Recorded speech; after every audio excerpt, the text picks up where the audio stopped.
지금 지난주에 이야기했던 것처럼 이 5장, 6장, 7장은 마태복음 산상수훈처럼 5장, 6장, 7장이 잠언 수훈처럼, 그런데 이제 예수님이 말씀하는 그런 수훈하고는 좀 다르게 음녀의 아주 유혹에 대한 이야기가 7장까지 연결되면서 사실은 이 말을 전달하고 있는 지혜자는 지금 음녀를 조심해야 된다 하는 이야기를 하고 있고, 결론이 7장에서 이제 나게 됩니다. 그런데 여기서 끝나지가 않아요. 결론을 설명하고 또 전개되고, 그러니까 이 잠언이 초점이 어떻게 나누느냐 할 때 이 이야기가 지혜와 그 다음에 음녀, 그 지혜도 여인으로 봐요. 여성 명사를 써요. 그러니까 지혜로운 여인, 이렇게 하는 게 이해가 쉽겠죠. 두 여인에 대한 설명을 하고 있는 거야. 두 여인에 대한 설명이 지혜라는 여인과 음녀라는 여인에 대한 설명을 하고 있는데, 이게 정말 놀랍게도요, 바벨론 이런 것을 다 여인의 비유를 들어요. 그래서 지금 이것이 뭐하고 연결이 되냐면은 요한계시록하고 연결이 돼요. 그래서 17장부터 등장하는 그 요한계시록에 나오는 그 바벨론을 지금 이 잠언에서 말하고 있는 음녀를 요한계시록에서 바벨론으로 설명하고 있다는 거예요. 그래서 그 설명하고 있는 그 바벨론의 그 음녀의 그 여인과 지혜자의 여인을 대비돼서 요한계시록에 나오는 것은 예루살렘이에요. 예루살렘도 여인으로 나와. 새 예루살렘. 그래서 17장부터 22장까지가 큰 대조를 이루는 그 결말이 두 여인이 비유로 하나는 바벨론, 하나는 예루살렘, 이렇게 대비가 돼요. 그러니까 이 잠언에서 이 음녀의 그 정체를 이해해야만이 결론의 요한계시록에서 어떻게 끝날지에 대한 부분을 이해할 수 있어요. 그러니까 이 잠언은 지금 무슨 싸움을 하고 있는 거냐면 지혜와 음녀의 싸움을 하고 있는 거예요. 중간에 누가 낑겨 있느냐? 중간에 사람들이 낑겨 있는 거예요. 이것이 하늘에서 어떤 일이 벌어지는 그 광경이 욥기에 한번 등장하고요, 요한계시록에도 한번 등장해. 요한계시록에 등장하는 거는 하늘에서 악한 영이 미가엘과 싸워서 그 전쟁에서 패해가지고 쫓겨난 그 타락한 천사의 그 사탄이 창세기로 가면 옛뱀으로 등장해요. 그것이 지금 구약에서는, 이 잠언에서는 음녀로 설명이 되어져 있고, 그 음녀로 설명이 되어져 있는 것을 바벨론으로 설명하는 거예요. 그러니까 그 바벨론이 지금 역사 속에서 바벨론과 종말적인 바벨론하고 막 짬뽕이 돼갖고 복잡하게 어우러져서 이게 헷갈려서 그렇지, 이 부분만 정리가 잘 되면 실타래가 풀려요. 그래서 역사적인 바벨론이 지금 다 선지서에서 말하고 있는 그런 내용, 그 다음에 역사서에서 말하고 있는 그런 역사 속에서 쭉 이스라엘이 바벨론과 포로 잡혀가고 하는 그런 모든 것들이 영적으로 풀리게 되는 거는 잠언을 거쳐서 요한계시록 가게 되면 그 실상이 지금 우리가 살고 있는 이 시대를 분별할 수가 있어요. 그래서 이것이 어떤 결말을 가져오게 될지에 대한 설명을 하는데, 지금 이렇게 좁게 보게 되면은 지금 어떤 얘기냐면 음녀는 기생, 창녀 뭐 이런 이야기예요. 그래서 안 좋은 말로 하면은 이거를 이렇게 번역을 유연하게 해서 그렇지, 그냥 결국 말하면 창녀인 거야. 그러니까 음녀가 호리는 말, 뭐 3절에 보면은 그 입술은 꿀에 떨어뜨리며 그 입은 기름보다 미끄러우며 하는 게 이게 다 유혹하는 말이고, 그 다음에 15절 이후서부터 쭉 나오는 거는 왜 자기 아내가 있는데 음녀를 사랑하겠느냐 하는 이야기를 통해서 이게 지금 여인에 대한 비유를 계속하고 있는 거예요. 아내도 여인이고 음녀도 여인인 거예요. 그래서 이것이 아들들, 어떤 남자에게 외도를 하지 말아라, 이 이야기로 비춰지는 것 같은데, 사실은 그 정도 가지고 지옥에 가고 하는 이야기가 아니거든요. 지금 이거는 계속 지옥에 대한 이야기를 해요. 음부, 이게 지옥이에요. 7장이 왜 결론이냐면 7장의 말미에 보게 되면 24절 아들들아 하면서 이 주의하라 내 말, 이게 내 말을 잘 들어라, 이 찌르는 말이 지혜를 찔러주면서 하는 그 지혜자의 말이 뭐냐면 사망의 길에서 지금 생명의 길로 가게 만드는 말씀을 찔러주고 있다는 거예요. 계속 그게 지혜를 찔러주는 거예요. 돈을 주는 것처럼 생명을 찔러주고 있는 건데, 그 생명을 찔러주고 있는 그 메시지가 지금 사망의 길로 가는 사람들에게 이 이야기를 하고 있는 거예요. 그럼 왜 이 이야기를 하느냐 할 때 나중에 7장에서도 설명하겠지만, 지금 7장에서 그 음녀의 본색을 드러내는 게 뭐냐면 길거리 어떤 골목에 숨어가지고 이 사람도 노방전도를 하고 있는 거예요. 그게 7장의 이야기예요. 그래서 25절에 내 마음이 음녀의 길로 치우치지 말라, 음녀의 길로 가서 그 길에 미혹하지 말라, 이렇게 미혹하고 있는 거에 넘어가게 되면은 반드시 거기는 음부의 길이고 사망의 길이고 죽는다는 거예요. 생명이 걸린 문제. 그러니까 이거는 그 길로 가다가는 사업이 실패해, 그 여자하고 결혼하면은 폐가 망신해 하는 정도하고는 완전히 다른 거예요. 이게 무슨 얘기냐면 그냥 조금 피폐한 삶의 정도가 아니라 영혼이 완전히 말라 죽는 거예요. 야, 너 그렇게 자꾸 게임 도박 같은 거 하게 되면은 너 중독되면 안 돼. 그거 별로 좋은 일이 아니야. 그런 것도 계속 누가 얘기해도 들어야 안 들어요? 중독으로 가는 사람은 절대 안 들어요. 그러니까 이 잠언이 계속 이 얘기를 하잖아요. 이 얘기를 해도 세상에 중독된 사람, 쾌락에 중독된 사람, 물질에 중독된 사람은 절대로 이 말을 듣지 않는다는 거예요. 잠언은 이 말을 하는 거예요. 공부 잘해가지고 부자가 되라, 잘 살아라, 좋은 직장 취직해라, 그런 이야기가 느낌이 있는 것이 좀 있는 것 같아요. 왜냐하면 뭐 개미에 가서 배워라 뭐 이런 얘기들이 있어요. 그런데 그거는 다른 목적에서 그 얘기를 하게 된 거예요. 그럼 다른 목적이 뭐냐? 지금 음료하고 연결된 이야기 속에서, 그거는 제가 이제 6장에서 설명을 더 자세하게 해드릴 텐데, 어쨌든 여기쯤 왔을 때는 좁은 의미로 이해하면 안 되고 넓은 의미로 지금 잠언이 해주려고 하는 얘기가 뭐냐 할 때, 여기서 나오는 이 음료가 바빌론하고 연결되어 있고, 그 바빌론하고 연결되어 있는 그 세력들이 그 요한계시록 12장에서 나오는 그 악한 세력하고 연결되어져 있다면, 이거는 창세기하고 연결되어 있는 것이 끈이 연결하고 있는 거예요. 누구? 옛뱀하고. 옛뱀이 유혹을 한 거예요. 이거 먹어도 괜찮아 하는 것처럼, 괜찮아, 그렇게 살아도 괜찮아, 그렇게 살아도 안 죽어 하는데, 먹어도 안 죽어. 근데 정말 안 죽는 것처럼 보여요. 근데 930년 있다가 죽어요. 근데 우리는 930년까지도 못 살아. 100년도 안 돼서 죽어요. 그러니까 이거는 역사가 증명하고 있어요. 이 유혹에는요, 정말 이 목구멍에 넘어가는 미끄러운 것처럼 넘어가는데, 그것을 먹으면 어떻게 되느냐? 양날의 칼을 먹는 것처럼 나중에 그것이 이 속을 후렵할 것이다 하는 이야기가 3절의 이야기예요. 4절의 이야기예요. 나중에는 쑥처럼 쓰고 두날 가진 칼같이 날카로우며 해서, 이것을 이길 수 있는 방법, 결론을 먼저 말하면 어떻게 하면 이길 수 있느냐? 양날의 검은 검끼리 싸워야 되는데, 이 양날의 검이란 말이에요. 지금 두날 가진 게 양날의 검. 근데 히브리서 4장 12절에는 그 양날의 검이 있단 말이에요. 이거하고 맞서서 싸워서 이길 수 있는 게 뭐냐? 막대기가 아니고 똑같은 칼인데, 그게 하나님의 말씀은 살았고 살아있는 말씀으로 이길 수밖에 없어요. 그러니까 여기서 유혹에서 헤어날 수 있는 방법은 지금 4절에서 설명하고 있는 거예요. 왜냐하면 거기가 갖고 있는 무기가 그거란 말이에요. 그럼 우리도 무기가 있어야 되는 거예요. 지금 뭐 러시아하고 우크라이나하고 싸우는데, 우크라이나가 핵이 있으면은요, 해볼만 한 거예요. 왜냐하면 저쪽에서는 칼을 들고 오는데 이쪽에서 막대기로 싸우면 싸워서 이길 수가 없죠. 사실 전쟁에서 싸워서 두 나라만 붙으면은요, 우크라이나가 절대로 이길 수가 없죠. 화력전에서. 그러니 대등하지가 않으니까. 그런데 지금 이 음료의 입술이 유혹하는 것이요, 너무 달콤하기 때문에 이걸 이길 수가 없는 거예요. 하와가 넘어졌잖아요. 아담이 넘어졌잖아요. 그러니까 이길 수가 없는 거예요. 그럼 이길 수 있는 방법이 뭐냐? 그게 바로 4절에 있는 거예요.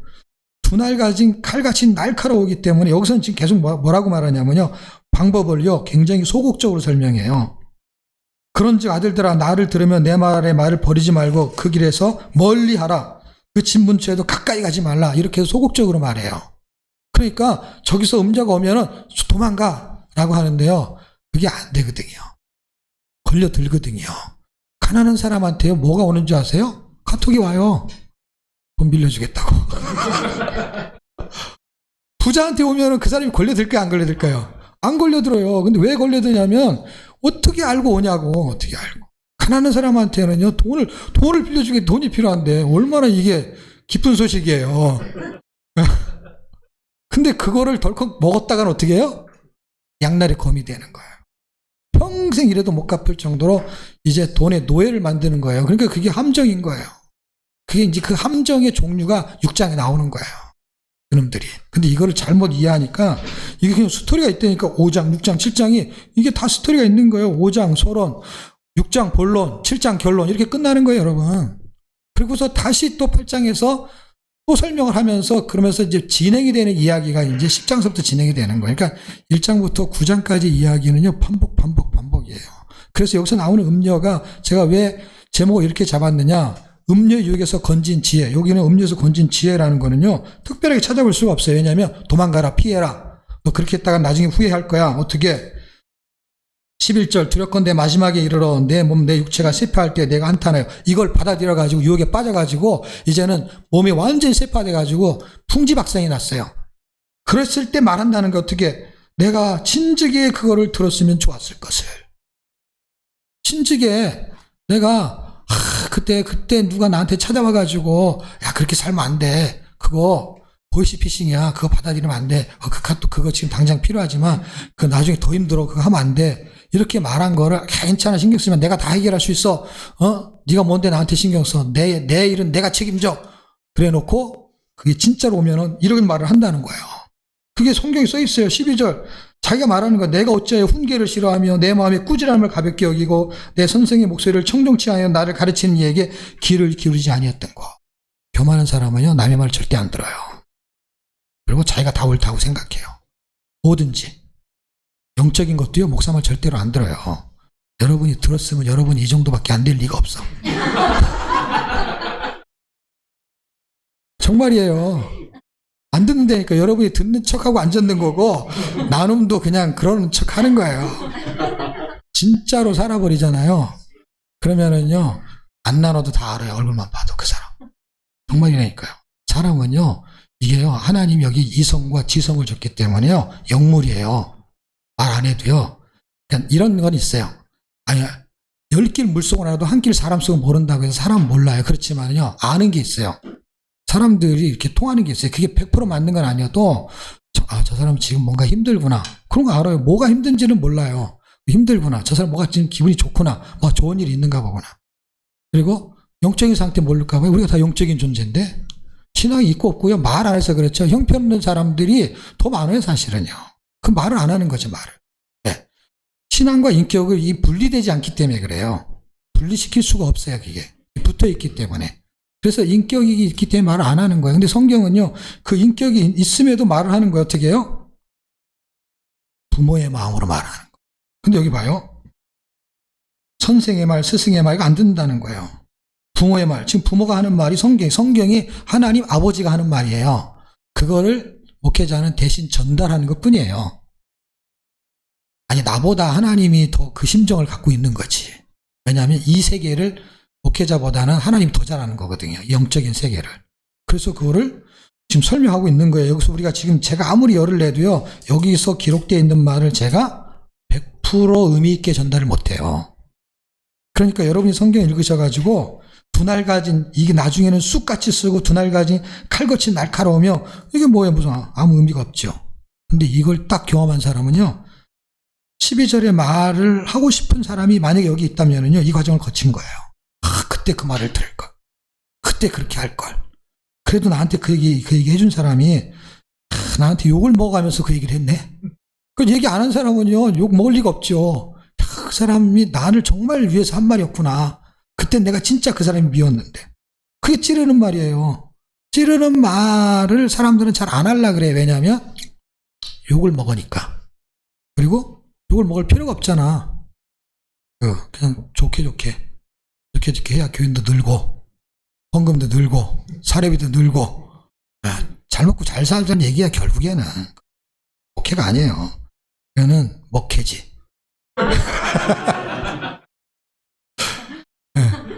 그래서 목사님들이 회의를 좋아하나 봐. 이래도 해 저래도 해. 회의도 좋아하고. 어쨌든 이런데 속으면 안 돼. 지금 제일 힘든 게 뭐냐. 목회자가 힘들어요. 왜냐면 진리를 말할 수가 없는 시대에 살아요. 그럼 말하고 싶어도 듣지도 안 해. 네. 왜냐면 들으면 귀찮거든. 그게 이래라 저래라 잔소리하는 거야. 교회에서 잔소리하는 거 듣기 싫어하는 사람들이 이제는 성도가 돼버린 거예요. 벌써 수십 년 전에부터 강남의 어떤 교회에 리서치가 돼가지고 올라온 게 있었어요. 그게 뭔지 아세요? 지금은 이해가 되면 지금 시대가 또 많이 변해서 근데 그때 조짐이 있을 때부터 정말 이게 망초가 된 거죠. 내가 이 교회 출석할 거니까 담임 목사님 이거 도장 찍으십시오. 뭐 우리 집에 신방 안 올 거.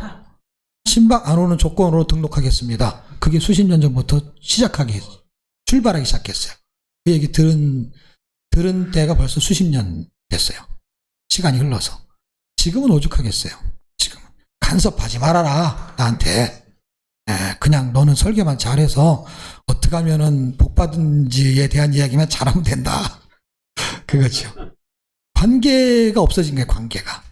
그러니까 관계가 없어지니까 어떻게 해요? 예를 들어 친구는 친구의 관계가 있어요. 부부는 부부의 관계가 있어요. 그러니까 부부끼리 할 얘기가 있어요. 부부끼리 할 얘기를 친구가 할 필요는 없어요.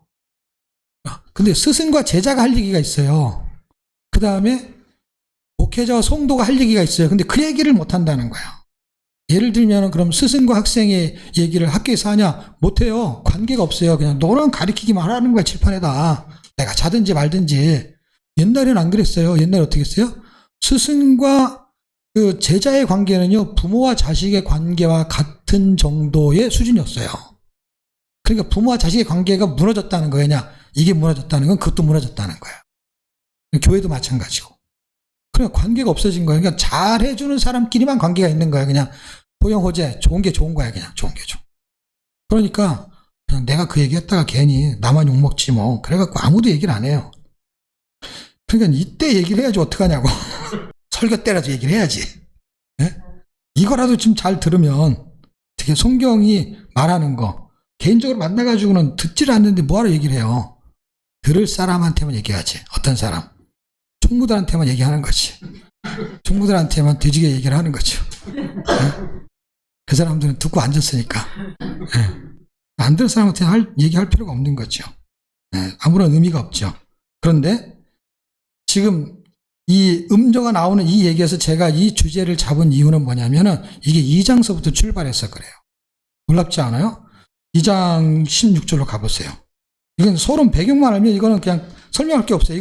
설명하려면 할 게 많은데 그거 해봐야 소용이 없어요. 왜냐하면 이 스토리를 이해해야 되는데 지금 음료가 여기서 등장한 게 처음이 아니란 말이에요. 근데 이거를 본격적으로 등장을 시키고 있는 거예요. 음료가 주제처럼 나와요. 왜냐하면 7장 갈 때까지 음료를 계속 들먹거리거든요. 근데 우리가 4장 올 때까지는 음료보다는 지혜를 계속 설명했잖아요. 이 지혜를 왜 설명하냐면 이 지혜가 음료를 이기기 때문이에요. 이때 등장할 놈을 이기려면 그 전에 지혜가 어떤 건지 설명을 해야 되는데 4장까지 계속 설명하는데 그게 누구를 이기게 하려고 설명한 건지에 대한 설명을 해야 되니까 2장에서 음료 얘기를 한번 거론하는 거예요. 근데 그게 지혜라는 얘기를 더 많이 이야기했기 때문에 거기 묻혀가지고 잘 이렇게 놓쳐버릴 수 있기 때문에 제가 5장에서 설명할 때 하려고 그냥 숨겨둔 거죠. 근데 보세요. 2장. 이것만 알면은 뭐 구구절절 설명할 필요도 없어요. 자, 2장 16절 찾으셨나요? 네. 제가 읽어드리면 들어보세요. 지혜가 이렇게 한다는 거야. 지혜가. 어떤 지혜가? 4절 감추인 보배처럼 그걸 찾는 그 지혜를 알게 되면 이 지혜가 어떤 힘이 있느냐? 여러분에게 돈을 찔러준 그 돈이 얼마의 힘이 있느냐 할 때 그 돈을 꺼내서 봐봐. 얼마짜린가 했을 때 그게 없으면 보고 자시고 할 것도 없는데 그게 생겼어. 근데 그걸 보니까 그 가치를 옛날에 아이들은요 100원짜리 500원짜리 구분을 못할 때는요 100원짜리가 좋은 줄 알고 500원짜리는 별로 안 좋은 줄 알았어. 옛날에 돈 가치를 모를 때. 그것처럼 이 가치를 이제 알아야 되는데 이게 보배를 찾으면은 그 보배가 얼마나 가치가 있느냐를 설명하는 거예요. 이게 16절에. 그래 이것이 5장, 6장, 7장에 가고 있는 그 음료를 이길 수 있는 힘이라는 얘기를 여기서 벌써 해놓고 가는 거예요. 그러니까 이쪽 5장에서는 피해라 이런 얘기를 하지만은 사실은 피할 수 있는 사람이 누구냐? 지혜가 아닌 사람은 피할 수가 없어요. 그냥 넘어지게 돼 있어요. 안 들으니까 절대로. 왜냐? 자기가 지혜인데 어떻게 들어요? 내가 최고인데 내 말이 믿어지는데 어떡하냐고. 그게. 그러니까 16절 보세요. 지혜가 또 너를 음녀에게서 말로 호리는 이방 계집에서 구원하리니. 결론이 났잖아요. 16절 하나로 그냥 끝난 거예요. 그런데 그 이야기를 쫙 설명을 해요. 그는 누구예요? 음녀예요, 음녀. 소시의 짝을 버리고, 물론 이게 주해를 보면 의견이 분분해서 뭐 헷갈리긴 하지만은 소시라는 거는 소시 때 뭐 이렇게 어렸을 때를 말하는 거예요. 그 번역본을 보면 어렸을 때 짝을 버리고 그것을 통해 가지고 하나님과의 그 언약이라는 개념으로 하게 되면은 뭐 예루살렘을 말할 수도 있지만은 또 다른 의미로 말하게 되면 하나님과 언약의 관계를 갖고 있는 자들도 천사들도 그런 언약의 관계를 갖고 있어요. 네. 너는 나에게 수종드는 거야 라는 언약이 있거든요. 그걸 버리고 그 하나님의 언약을 잃어버린 자라. 하나님의 언약을 잃어버린 자라는 거예요. 그 집은 사망으로 그 길은 음부로 기울어졌나니 그 집은 사망의 길이라는 거예요. 그가 누구냐? 음녀예요. 음녀는 사탄이 앞잡이면서도 사탄이에요. 그리고 이 음녀는 짐승을 탔어요. 근데 그 짐승이 세상의 권력이면서도 사단이 그 짐승의 역할을 또 해요. 이 대단한 존재. 자기가 그 역할을 하면서 왕을 임명하면서 실제 자기가 거기에 탈을 써요. 그러니까 이 대단한 존재. 그러니까 실제 세상의 왕이면서도 사탄이 거기에 들어가는 수가 있어요. 귀신이 그런 거를 기억하시면 좋아요. 그래서 이게 표면적인 거로는 절대 이해가 안 돼요. 왜냐하면 이런 거 있잖아요. 성령이 충만하다. 나는 사람이야. 근데 성령이 있다는 거예요. 똑같은 원리예요. 근데 어떤 똑같은 사람인데 귀신이 들어갔어요. 그럼 그건 사람인데 귀신이야. 근데 분리를 할 수 있으면서도 하나가 되는 거예요. 성령이 충만한 사람, 그럼 성령이 함께 있는 사람이야. 귀신이 충만한 사람은 귀신이 함께 있는 거야. 그러면서 귀신이 말할 수 있는 거야. 그리고 귀신이 조정하면 그건 귀신인 거야. 사람인데 귀신의 역할을 한다는 거야, 그 말이. 그러니까 음녀는 음녀인데 음녀가 짐승은 요한계시록에 뭘 비유하는 거냐면은 세상의 권력을 비유해요. 그 권력이 세상의 왕, 바벨론의 왕 이건데 그게 실제 그 사람이 그 존재가 있잖아요. 뭐 예를 들면은 구약시대로 하면 바로도 있고 그다음에 네로 황제도 있고 도미티안 황제도 있는데 그 사람들이면서도 사탄이 그 안에 들어가면 그게 그냥 사탄인 거예요. 그런 능력이 있는 게 귀신도 그걸 하는데 이걸 못하겠어요? 뱀을 매개물로 했지만은 뱀처럼 말할 수 있는 능력이 있는 거예요. 이 사탄이라는 게. 그러니까 음녀는 그냥 음녀란 단어의 의미로 해석도 가능하면서도 굉장히 복합적이에요. 그런데 일단 이게 음보로 기울어졌다라는 건 뭐예요? 그의 세력. 그래서 이걸 그냥 보기 좋게 제가 설명하면은 악의 세력. 그러면 그냥 가장 편해요. 악의 세력의 핵심 인물은 악이 사탄이고 그걸 매개물로 사용하는 것들이 그때는 뱀이었는데 지금은 누구냐? 지금은 세상의 권력자예요. 세상의 권력자를 매개물로 쓰기 때문에 그거를 귀신으로 이해하게 되면은 그 안에 들어가서 얼마든지 그렇게 육화시킬 수 있는 거예요. 말씀이 육신이 되어 하나님이 사람이 된 것처럼요. 그놈들도 그렇게 할 수 있어요. 광명의 천사를 가장하는 것처럼 그 육신을 조정할 수 있는 힘이 있단 말이에요. 밖에서만이 아니라 안에서까지도. 그런 능력이 있단 말이에요. 누구든지 그에게로 가는 자는 돌아오지 못하며 또 생명의 길을 얻지 못하니 이 얘기를 하는 거예요. 야, 그 길로 가면 좀 가난해져. 이 얘기가 아니라니까요. 이건 굉장히 위험한 얘기예요. 지혜가 나왔어요. 지혜가 너로 선한 길로 행하게 하며 또 의인의 길을 지키게 하리니. 근데 이걸 왜 안 듣느냐? 달콤한 거 하고요. 이거하고는 틀려요. 달콤한 거는요. 좋아요. 다이어트 내일부터 할게요. 그게 음료 이야기예요. 그리고 내일 되면 내일부터 한다니까. 오늘만. 이게 달콤한 거예요. 그런데요. 지혜는 선한 자의 길, 의인의 길은 어떤 건 줄 아세요? 이게 예수님이잖아요. 예수님이 십자가의 길을 걸었다니까. 부활주일날 왜 이런 설교를 하냐고. 부활주일인데 오늘 본문이 왜 이러냐고. 본문이. 이게 결론이 뭘로 나는 줄 아세요? 부활의 주님이 여기서 회복시킬 수 있는 능력이 있는 거예요. 중독에서 죽은 사람들을 살리는 거예요. 세상에 중독된 사람을 살리는 거예요. 그게 진짜 부활이에요. 진짜 부활. 예수님이 부활하셨는데 나하고 아무 상관이 없어. 예수님 부활 때문에 내가 구원이 임한 거거든요. 십자가에 죽어버리면 구원이 없어요. 그분이 살아나셨기 때문에 구원이 있는 거예요. 십자가 사건은 부활, 승천, 다시 오실 예수님까지를 포함하는 사건이란 말이에요. 초림은 이미 됐기 때문에 얘기할 필요가 없는 거죠.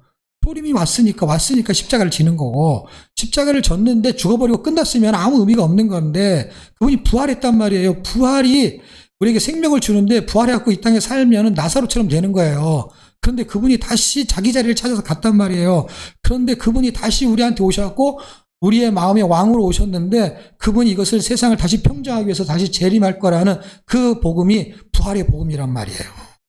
그 부활이 우리 안에서 일어나야 되는데 언제 일어나느냐? 이 생명의 사망의 길로 가는 자들에게 나타났을 때 그게 부활이란 말이에요. 어떤 부활이요? 삶의 부활이 일어나는 거예요. 생활의 부활이 일어나는 거예요.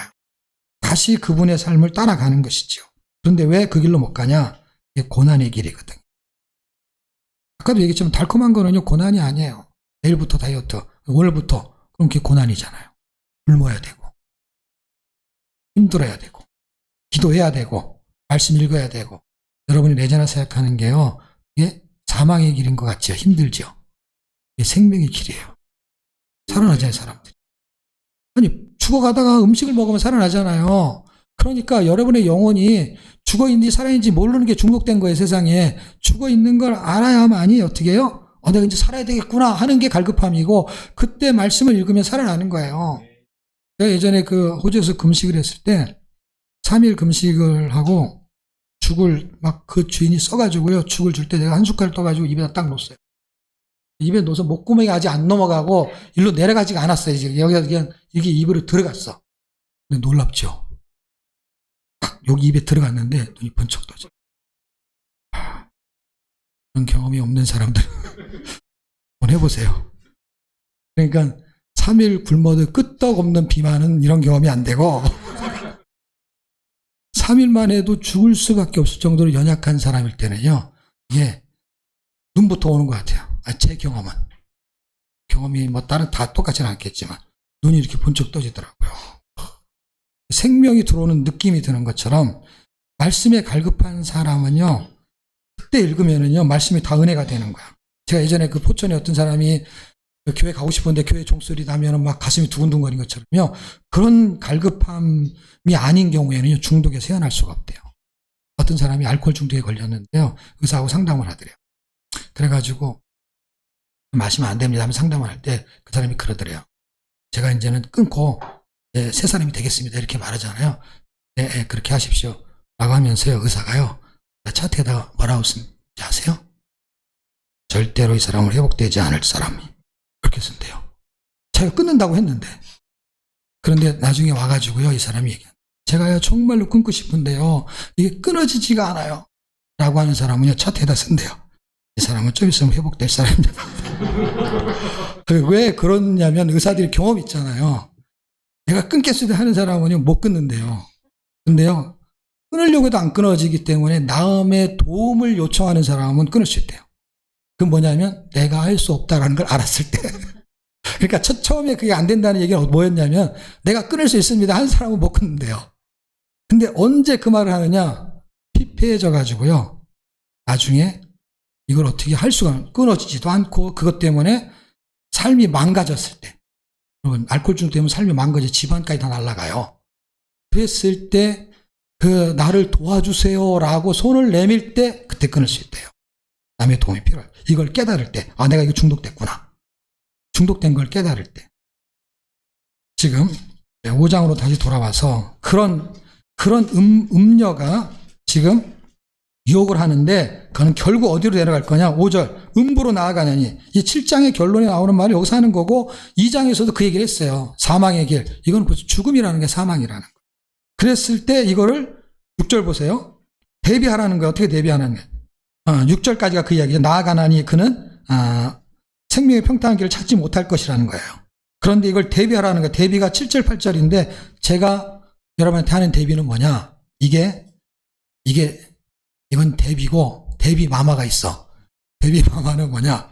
이걸 피하면 좋은데 잘 안 피해져, 그 유혹이. 그래서 뭘 채워야 되냐? 아까 같은 양날의 검을 채워야 되는 거예요. 말씀을. 그게 대비책이에요. 다른 대비책이 없어. 그리고 이게 달콤한 거예요, 지금. 달콤한데 더 달콤한 것이 있으면 그게 대비책이 돼요. 그런데 시편 19편 103절에는요, 하나님의 말씀은 달콤하다 그랬어요. 하나님의 말씀이 달콤해지기 시작하면은 그걸 끊을 수가 있어. 방법은 이거밖에 없어요. 어쩔 수가 없어요, 이거는요. 이거는 의지로 억지로 안 되는 거예요. 그냥 달콤한 것이 먹어보면 아는데, 들어보면 아는데 어떤 말이 나 칭찬의 말인지 들어보면 알잖아요. 저 사람 만나면 기분 좋아요. 맨날 훌륭하다고 하니까. 그렇지 않지. 훌륭하십니다라고 했나? 너무 좋아요. 근데 진짜 달콤한 것이 생명의 말씀이면 그 사람은 세상의 달콤함을 끊을 수가 있는 거예요. 아니, 끊어지는 거죠. 근데 더 달콤해졌으니까. 그래서 옛날에 누디아 자매도 그런 얘기 한 적 있잖아요. 옛날엔 피아노 치고 막 그러면서 유행가를 막 부르다가 어느 날 그런 것이 끊어지고 찬송가 같은 거 이제 부르고. 누가 그렇게 시켰나요? 그렇게 그냥 되어진 거죠. 그러니까 이게 끊을 수 있는 그 하나님의 은혜가 필요한 것인 거죠. 내가 못하는 거를 인정할 때 가능성이 나타난다는 거. 그러면서 9절, 10절이 뭐냐면 두렵건대 어떻게 될 것이냐. 재물도 다 날아가고 수한, 목숨이에요. 생명. 이런 거 전기를 다 빼앗긴다는 거예요. 그러니까 생명, 재물 이런 게 다 날아간다는 거예요. 그 다음에 11절 육체까지 다 완전히 패가 망신한다는 거예요. 그렇게 되면 어떻게 되느냐. 14절까지 아이고 내가 그때 좀 그 말을 들을 걸. 그런데 15절부터 해주는 이야기는 뭐예요? 그러니까 달콤한 것을 사랑하지 말라 하는 이야기를 15절서부터 23절까지 쭉 쓰고 있는 거예요. 똑같은 말이에요. 설명하자면 긴데 결국에는 더 좋은 게 있는데 너 안에 그게 더 좋은 건데 왜 음녀를 연모하고 사랑하느냐 하는 것처럼 너에게는 내가 있지 않느냐, 지혜가 있지 않느냐, 그 아내가 지혜거든요. 지혜가 있지 않느냐. 그리고 너의 모든 걸 내가 책임질 사람이 바로 너야. 네 인생을 복되게 할 사람이 바로 너야, 나야 하는 이야기를 하고 있는 거예요. 그래서 15절서부터는요, 이제 5장 1절 1절은 그냥 서론적인 이야기고 3절, 4절, 5절, 6절 여기까지가 음녀에 대한 정체를 설명한 걸 제가 2장으로 설명한 거고 거기에 대한 대비척이 7절, 8절이에요. 그런데 그 대비척에서 대비를 세우지 못하고 빠지게 되게 되면은 그 재산, 질병 이런 게 막 생겨가지고 굉장히 힘들어지고 그 힘들어지는 거를 자기가 후회하는 이야기를 하는 거예요. 그리고 15절서부터는 그거를 결론적으로 말하는 게 어떤 거예요? 더 좋은 게 있는데 암사슴 같고 아름다운 암노루 같고 그러면서 이 복된 걸 줬는데 왜 다른 데 눈을 돌리느냐 하는 이야기로 끝을 내는 거예요. 그러면서 22절, 23절 아기는 그는 훈계를 받지 않으므로 하면서 훈계라는 단어를 써요. 그러니까 살아날 수 있는 것이 뭐였냐라는 게 뭘 때 왜 공부를 안 했어? 왜 일을 열심히 안 했어? 이게 아니었던 거예요. 직장에 가서 일을 그러니까 열심히 해야지. 너 학생이니까 공부를 많이 해야지. 이게 아니었고 뭐예요? 왜 그 훈계를 받지 않았느냐 하는 거니까 뭐예요? 하나님의 말씀이 여기서 회복될 수 있는 지름길이라는 거를 결론내고 끝내는 거예요. 근데 그게 지혜라는 것입니다. 지혜. 그 지혜를 초청하고 있는 거예요. 주님의 부활은 누구도 흉내낼 수가 없습니다. 부활은 죽음을 이긴 사건이죠. 부활의 은혜는요, 세상의 유혹을 이길 수가 있습니다. 그러니까 이 부활절을 맞이해서 부활의 주님 우리를 위해서 다시 사신 거 정말 감사합니다 하는데 그것이 우리의 삶에서 어떻게 나타나야 되느냐. 세상의 유혹, 음료 유혹, 달콤함에서 이길 수 있는 그 힘이 부활의 힘이에요. 그 힘이 다시 소생하기를 축복합니다.